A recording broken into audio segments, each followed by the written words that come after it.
Assalamualaikum warahmatullahi wabarakatuh. Selamat datang di pertemuan pertama mata kuliah Kimia Organik 1. Pada pertemuan kali ini akan dibahas mengenai pendahuluan kimia organik yang meliputi 3 bahasan utama. Yang pertama adalah definisi dan ruang lingkup kimia organik. Yang kedua adalah teori struktur, rumus kimia, dan rumus fungsi. Dan yang ketiga tentang isomer dan pengantar stereokimia. Baik, kita masuk ke definisi dan ruang lingkup kimia organik.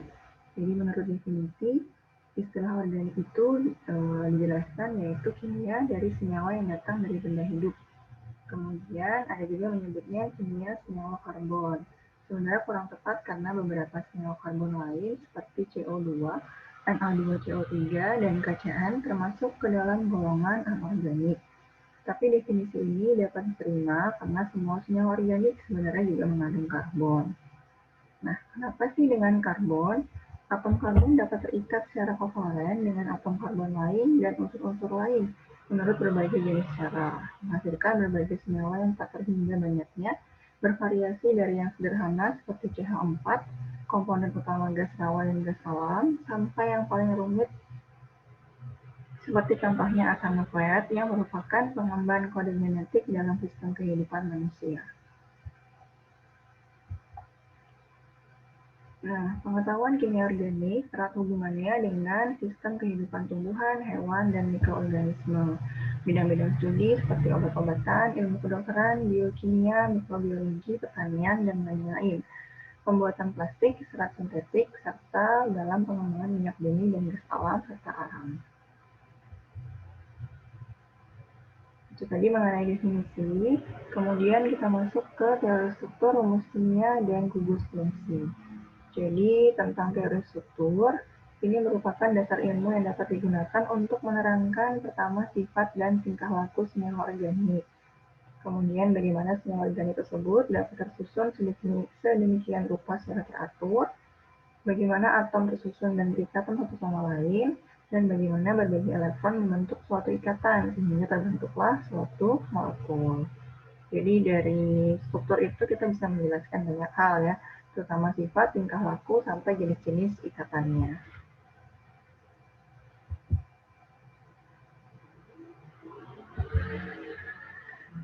Nah, molekul sering direpresentasikan dengan gambar atau model. Atom direpresentasikan dengan huruf atau bola kayu. Elektron yang menghubungkannya digambarkan dengan suatu titik, garis, atau pasak kayu. Penggunaan model molekul sangat diperlukan untuk mempertimbangkan secara hati-hati mengenai geometri molekul dan untuk meramalkan berbagai sifat kimia fisika senyawa yang dipelajari. Nah, kita mungkin pernah melihat gambar yang seperti ini. Ini yang sebelah kiri adalah model molekul etana. Rumus molekulnya adalah C2H6. Bisa dilihat di sini untuk C-nya diwakili dengan lingkaran atau bola berwarna abu-abu, ada 2 yang masing-masingnya mengikat 3 atom hidrogen. Atom H di sini diwakilkan dengan bulatan berwarna putih. Jadi C yang satu mengikat 3 atom hidrogen, C yang kedua mengikat 3 atom hidrogen. Yang sebelahnya ini adalah model molekul untuk metanol. Ini satu atom C mengikat 3 atom H. Kemudian atom C tersebut juga mengikat atom oksigen yang berwarna merah dan satu atom oksigen mengikat satu atom hidrogen. Nah, penggunaan model molekul akan memberikan pemahaman tentang konformasi, jarak antar atom yang tidak berikatan, hambatan ruang di sekitar gugus fungsi, dan berbagai kemungkinan stereoisomer.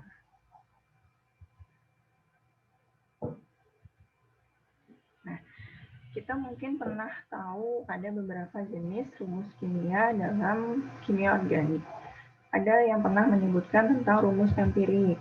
Ini menggambarkan jenis atom dan perbandingan numeriknya dalam suatu molekul. Misalkan etana ini mengandung atom C dan H dalam perbandingan 1:3. Maka rumus empiriknya adalah CH3. Yang kedua adalah rumus molekul. Ini yang biasa dituliskan dan kita sebutkan dalam mata kuliah kimia organik. Ini menggambarkan jumlah atom yang nyata dalam molekul dan bukan perbandingannya saja. Jadi kalau perbandingan dinamakan empirik, kalau rumus yang sebenarnya, jumlah atom yang sebenarnya, kita namakan dengan rumus molekul. Contohnya tanah tadi, rumus molekulnya adalah C2H6. C2H6 perbandingan jumlah atom C dengan H 1/3. Maka rumus empiriknya adalah CH3. Ketiga, rumus struktur. Ini menunjukkan struktur dari molekul, yaitu muatan dari kaitan atom-atomnya. Untuk dapat menerangkan atau meramalkan kereaktifan kimia, perlu diketahui struktur dari molekul. Maka rumus struktur adalah yang paling berguna dari berbagai jenis struktur. Jadi harapannya tidak hanya bisa menuliskan rumus molekul ataupun empiriknya saja, tapi juga bisa menggambarkan rumus strukturnya, karena sangat penting. Nah, ada juga dinamakan rumus Lewis. Ini untuk menggambarkan elektron. Jadi rumus Lewis ini merupakan salah satu rumus struktur. Nah, ini contoh rumus struktur ini ya. Biasanya untuk menyatakan struktur kovalen dengan suatu garis untuk setiap pasangan elektron yang dibagi, dan jarang menunjukkan pasangan elektron valensi yang menyendiri. Rumus ini disebut rumus ikatan valensi atau rumus ikatan garis atau rumus struktur lengkap. Ini ada dua atom H yang terikat, yang saling berbagi elektron, maka dituliskanlah rumus strukturnya H garis H. Begitupun dengan Cl, CH4, dan C2H4 atau etena. Pasangan elektron biasanya tidak ditunjukkan dalam rumus ikatan valensi. Namun, kadang-kadang elektron ini ditunjukkan apabila hendak ditekankan perannya dalam reaksi kimia. Mana pasangan elektron? Yang misalkan ini nih, N. Di samping kiri dia punya titik 1, samping kanan titik 1, samping bawah titik 1, dan samping atasnya ada titik 2, ada elektronnya 2. Yang kiri, bawah, dan kanan itu kan berikatan dengan atom H, menjadi NH3. Sementara ada pasangan elektron yang tidak berikatan dengan atom apapun, yaitu di atas ini. Nah, biasanya dalam penulisan rumus struktur itu tidak dituliskan titik 2-nya, kecuali untuk ditunjukkan apabila hendak ditekankan perannya dalam reaksi kimia. Misalkan dalam reaksi-reaksi tertentu, maka yang berkaitan dengan pasangan elektron ini, maka bisa dituliskan pasangan elektron bebasnya.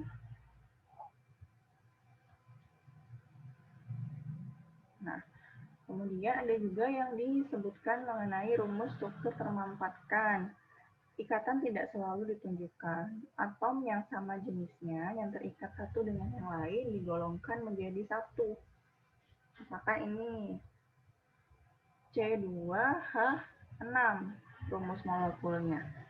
Nah, berarti rumus struktur termampatkannya menjadi CH3,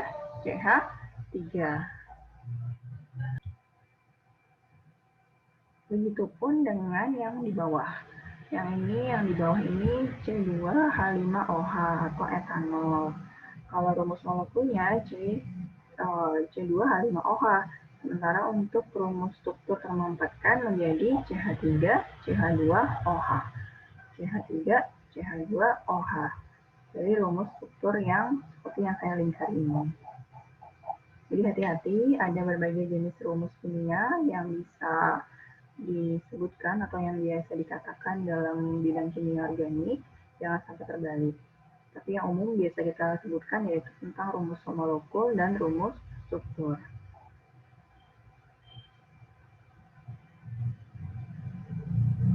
Kemudian ada juga yang dinamakan dengan senyawa siklik dan rumus poligon. Contohnya CH3, CH2, CH2, CH3. Atom karbonnya saling berhubungan dalam suatu rantai. Atom karbon dapat disatukan menurut cincin maupun menurut rantai.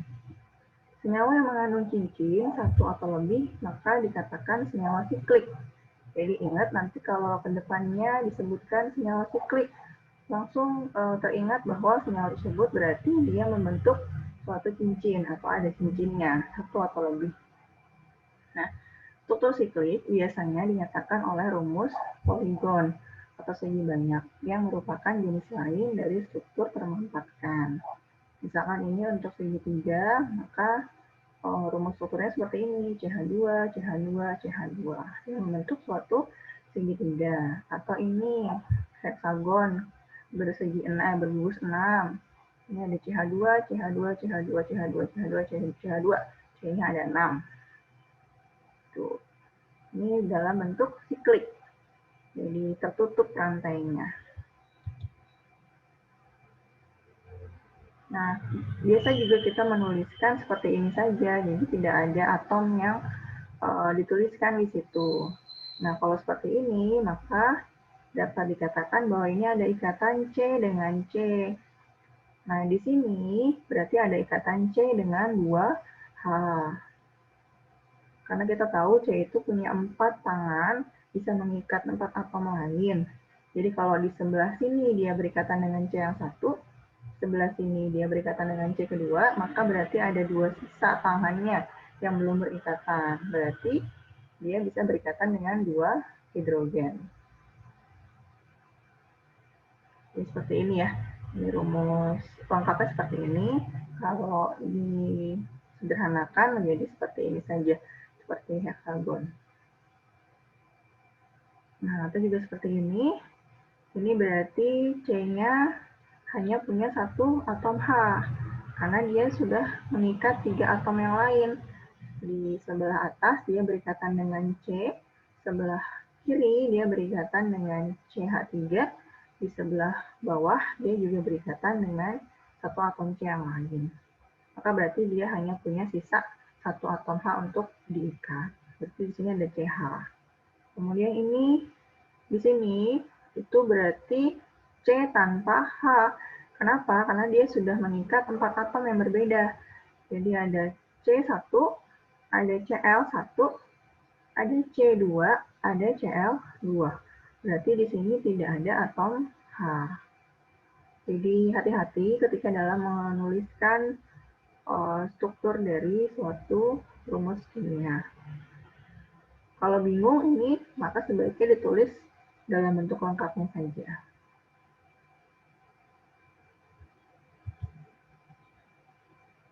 Ini ya penjelasannya, satu sudut menyatakan satu karbon bersama-sama dengan hidrogennya.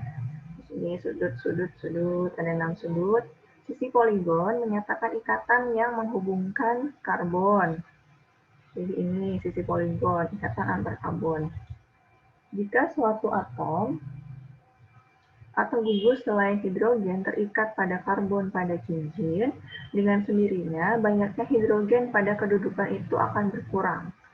Jadi ini ya, jadi kalau ada gugus lain yang terikat pada suatu karbon, maka berarti hanya akan berkurang.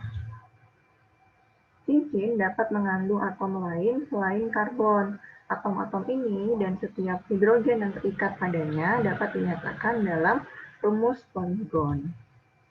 Ikatan rangkap dua harus dinyatakan pula. Jadi kalau ikatannya rangkap dua, maka ditulis di sini ada 2 strip atau 2 ikatan. Kalau 3, ya ditulis juga. Cincin dapat mengandung atom lain selain karbon. Atom-atom ini dan setiap hidrogen terikat padanya dapat dinyatakan dalam rumus poligon yang tadi ya. Ikatan rangkap dua harus dinyatakan pula. Ini contohnya. Ini dia. Jadi tidak selalu karbon di sini. Ini contohnya digantikan dengan atom N. Maka dituliskan seperti ini rumusnya. Ini ikatan rangkap dua, maka dituliskan seperti ini, ada 2 garis. Ini juga ikatan rangkap dua, dituliskan seperti ini.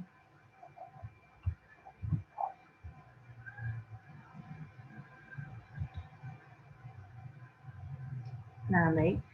Kemudian ini mengenai gugus fungsi. Ikatan antar karbon C dengan C termasuk dari ikatan sp3-sp3 dan CH merupakan sp3s adalah umum untuk hampir semua senyawa organik.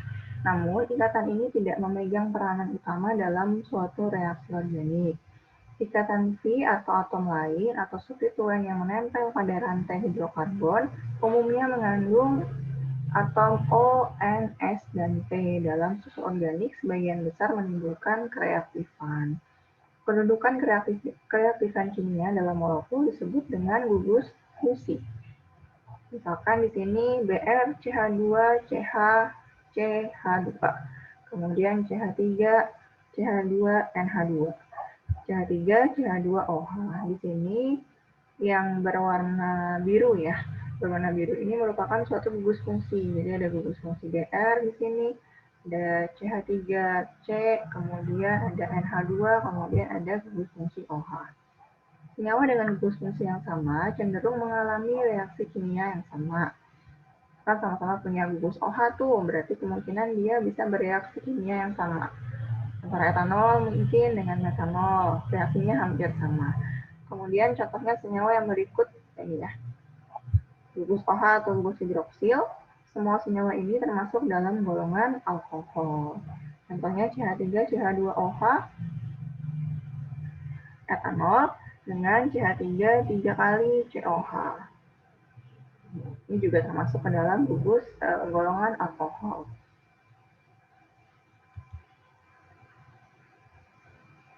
Senyawa alkohol secara umum rumusnya adalah ROH. R ini adalah alkil. Jadi rantainya misalkan bisa CH3, CH2, bisa CH3 atau C berapapun gitu ya. Jadi R ini melambangkan rantai alkil yang terikat pada gugus OH. Kemudian ini beberapa gugus fungsi dan golongan senyawanya. Contohnya strukturnya seperti ini, C rangkap 2C, dinamakan ikatan rangkap 2.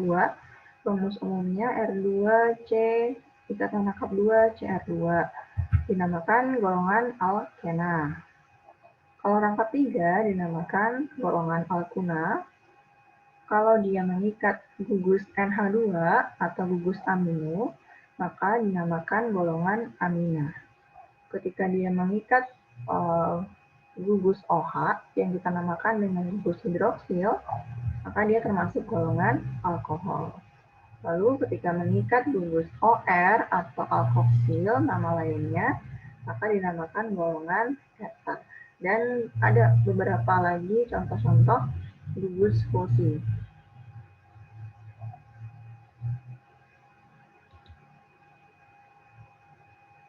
Nah, baik. Untuk poin terakhir yaitu tentang isomeri dan pengantar stereokimia. Ini sebenarnya akan kita bahas di pertemuan kedua, tapi di pertemuan pertama ini hanya dibahas mengenai pengantarnya saja. Jadi pengertian gitu ya, definisi, kemudian berbagai jenis dari isomer. Dua senyawa atau lebih yang mempunyai rumus molekul sama, maka dinamakan dengan isomer. Dan fenomenanya disebut dengan isomeri. Isomeri dibagi menjadi dua kelompok. Pertama isomer ruang, kedua isomeri struktur. Isomeri struktur ini adalah berbagai senyawa yang mempunyai rumus molekul sama tapi berbeda strukturnya. Ingat tadi misalkan rumus molekul dari etanol C2H5OH. Lihat rumus molekul, jangan kebalik dengan rumus kimia yang lain. Tetapi berbeda rumus strukturnya. Nah, itu untuk isomer struktur. Ada 3 macam. Pertama, isomeri rantai. Kedua, isomeri kedudukan. Ketiga, isomeri gugus fungsi. Nah, untuk isomeri rantai, rumus molekulnya sama tapi berbeda bentuk rantainya. Contohnya golongan alkana. Alkana itu misalkan yang di sini adalah metana CH4, etana C2H6, propana C3H8 tidak punya isomer, tetapi seri yang lain mulai dari butana C4H10 punya isomer. Di sini contohnya isomer butana ada dua, yaitu N-butana yang ini. Jadi ini rumus struktur dari N-butana C4H10 dan isobutana yang sebelah kanan. Jadi beda ya rumus strukturnya. Rumus strukturnya berbeda dari segi bentuk rantainya. Gitu. Kalau ini dia lurus, nah kalau ini dia bercabang. Nah ketika dia bercabang di posisi nomor 2, maka dikatakan iso. Karena jumlah C-nya ada 4, maka berarti isobutana. Kita hitung berapa C-nya? 1, 2, 3, 4. Hanya ada 1, 2, 3, 4, 5, 6, 7, 8, 9, 10. Sama, jumlahnya C4H10. Jadi antara N-butana dengan isobutana punya rumus molekul yang sama, tetapi ketika digambarkan strukturnya, dia punya perbedaan rumus struktur. Perbedaan rumus strukturnya ada di bagian bentuk rantai. Maka dikatakan isomeri rantai. Nah, dari perbedaan bentuk rantai ini, ketika dilihat titik didihnya untuk N-butana ternyata 0,5 derajat Celcius. Sementara untuk isobutana adalah minus 11,7 derajat Celcius. Begitupun dengan bobot jenisnya, tapi kurang lebih ya kalau bobot jenisnya, di sini lebih berat yang N-butana yaitu 0,5788. Nah, berarti dapat disimpulkan bahwa perbedaan bentuk struktur, walaupun rumus molekulnya sama, dia bisa mengakibatkan perbedaan sifat. Nah, dalam hal ini, antara N-butana dengan isobutana adalah perbedaan titik didih. Ini jauh banget nih perbedaannya. Nah, kemudian isomeri kedudukan atau tempat. Di sini, rumus molekul dan gugus fungsinya sama, tapi berbeda kedudukan atau tempat gugus fungsinya. Ingat tadi gugus fungsi OH hidroksil. Untuk N-butanol, ini ya C4H9OH. Nah, ini untuk 2-butanol. 2-butanol berarti letak gugus fungsi OH ada di atom C nomor 2. Nah, di sini kelihatan C-nya kita hitung. 1, 2, 3, 4. Sama dengan butanol. 1, 2, 3, 4. Hanya ada berapa? 1, 2, 3, 4, 5, 6, 7, 8, 9. Hanya juga ada 9. OH-nya juga ada 1. Molekulnya sama-sama C4H9OH. Tapi ketika kita gambarkan strukturnya, ternyata ada perbedaan rumus struktur. Ini N-butanol, ini 2-butanol. Nah, ini yang dikatakan dengan isomeri kedudukan. Jadi gugus fungsinya dia pindah-pindah gitu. Bisa di nomor 1, bisa di nomor 2. Nanti kalau untuk pentanol yang C-nya ada 5, dia bisa di posisi nomor 3 C-nya. Kemudian ditinjau dari isomeri rantai dan isomeri kedudukan, C4H9OH punya 4 isomer. 1 butanol, 2 butanol, isobutil alkohol, dan tersier butil alkohol. 1 butanol. Yang mana tuh 1 butanolnya? Ini. Jadi N-butanol, 1 butanol sama aja sebenarnya. Kenapa dikatakan 1 butanol? Karena gugus fungsi hidroksil terikat pada atom C nomor 1. Nah, ini yang 2 butanol tadi, terikat pada atom C nomor 2. Kemudian isomer yang ketiga yaitu isobutil alkohol. Nah, seperti ini strukturnya. Kita hitung C-nya ada berapa? 1, 2, 3, 4. Sama, C-nya ada 4. Hanya pun ada 3, 6, 7, 8, 9. C4H9OH. Ini gambar dari isobutil alkohol. Kemudian isomer yang keempat adalah tersier butil alkohol. Kita hitung C-nya ada 1, 2, 3, 4. Ada 4. Hanya pun ada 9 dan dia mengikat 1 gugus hidroksil. Ini dinamakan tersier butil alkohol.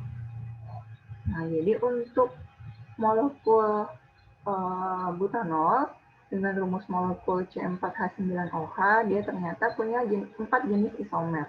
Yaitu tadi 1 butanol, 2 butanol, isobutil alkohol, dan tersier butil alkohol. Lalu ya jenis yang ketiga yaitu isomeri gugus fungsi. Di sini rumus molekulnya sama, tetapi berbeda gugus fungsinya.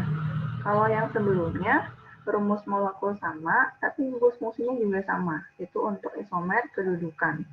Nah, kalau yang ketiga ini isomer gugus fungsi, berarti rumus molekulnya sama, tapi berbeda gugus fungsi. Misalkan untuk C2H6O. Nah, di sini dia punya 2 isomer. Yang pertama adalah dimetil ether, karena dia punya gugus ether. Dan yang kedua adalah etanol, karena dia juga bisa punya gugus OH. Kemudian, isomeri ruang. Di sini rumus molekul sama, tapi berbeda konfigurasinya. Dibagi menjadi dua jenis, yaitu isomeri geometrik dan isomeri optik. Jenis isomeri geometrik adalah yang disebabkan oleh bentuk molekul yang kaku dan hanya ditemui dalam senyawa organik golongan alkena dan golongan siklik. Untuk isomeri optik, ini ditemui hanya pada molekul yang dapat berada dalam dua bentuk yang saling merupakan benda dan bayangan cermin. Jadi kalau kayak kita berkaca gitu ya, yang aslinya sebelah kanan, tapi di kaca itu menjadi sebelah kiri, itu isomer optik. Nah, lalu apa stereokimia? Stereokimia ini adalah studi mengenai molekul-molekul dalam ruang tiga dimensi, yakni bagaimana atom-atom dalam sebuah molekul ditata dalam ruangan satu relatif terhadap yang lain. Jadi ini kita agak-agak membayangkan dalam bentuk tiga dimensi. Ada tiga aspek stereokimia yang mencakup. Pertama, isomer geometri. Kedua, konformasi molekul adalah bentuk molekul dan bagaimana molekul tersebut dapat berubah.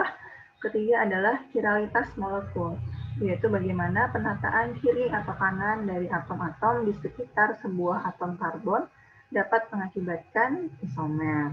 Itu dinamakan dengan chiralitas.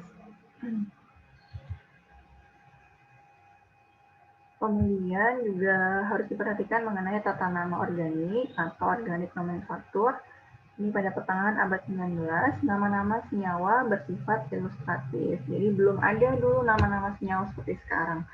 Dia menyiratkan asal-usul senyawa, nama orang, atau kerabat ahli kimia. Jadi kalau menemukan senyawa, maka dinamakan dengan orang tersebut biasanya, atau kerabatnya. Misalkan asam barbiturat dari nama Barbara, asam formiat atau katanya dari formica atau semut. Nama-nama itu disebut sebagai nama trivial atau nama lazim.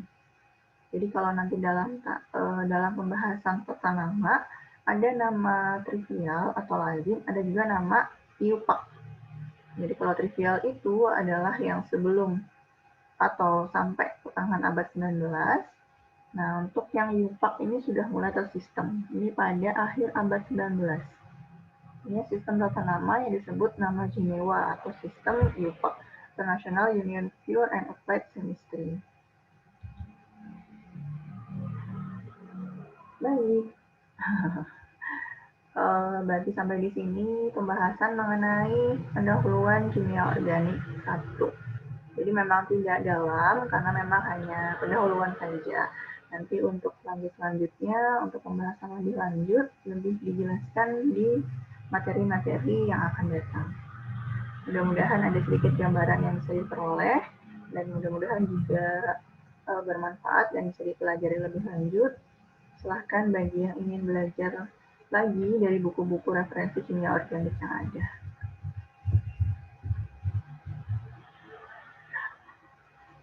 Baik, terima kasih. Assalamualaikum warahmatullahi wabarakatuh.